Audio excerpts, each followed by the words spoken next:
What I strongly recommend you to do, if you're still in the process of getting known as an artist, is put your own name out there first.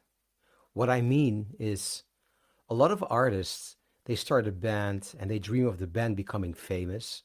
And of course, I don't say this doesn't happen or can't happen, but the process of you getting known as a solo artist will take much more time.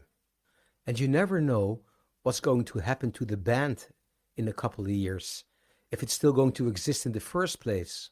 Therefore, I strongly recommend you to always put your own name out there. If you have a band already and you're the band leader, then at least make sure your name is always mentioned. You can use a title like Mike Del Ferro Presents or Mike Del Ferro's Quartet, whatever, things like that. And if you are a band member and not the band leader, then make sure your name is mentioned everywhere, in the lineup, on album covers, everywhere. Let me give you an example here. You probably know the band Snarky Puppy. They are immensely popular, but unless if you're a big fan and know everything about them, you probably don't know each band member separately.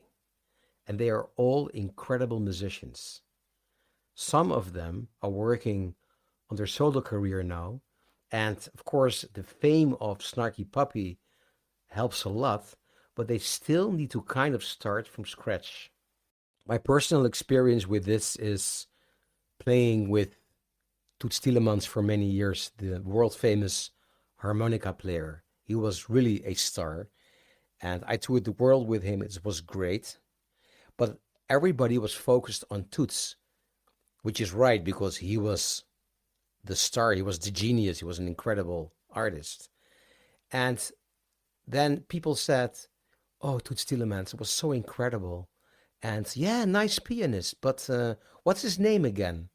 And then I realized, despite playing with a world famous star, and of course it did open some doors for me, but I still realized, okay, I have to keep working on my own solo career as a jazz pianist.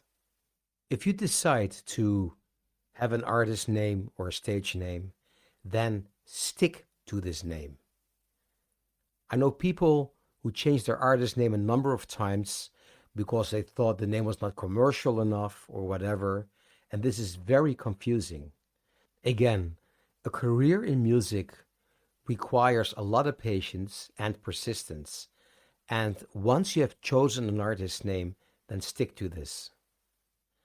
If you're interested in my music and want to follow me on social media, then please visit my new website, mikedelferro.com. You'll find everything there. Thanks for listening.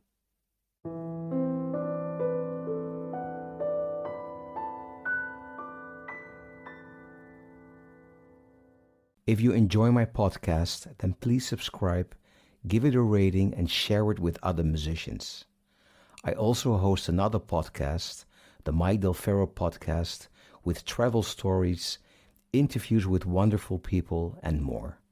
You will find it on Spotify and all other podcast platforms or via my website, mikedelferro.com.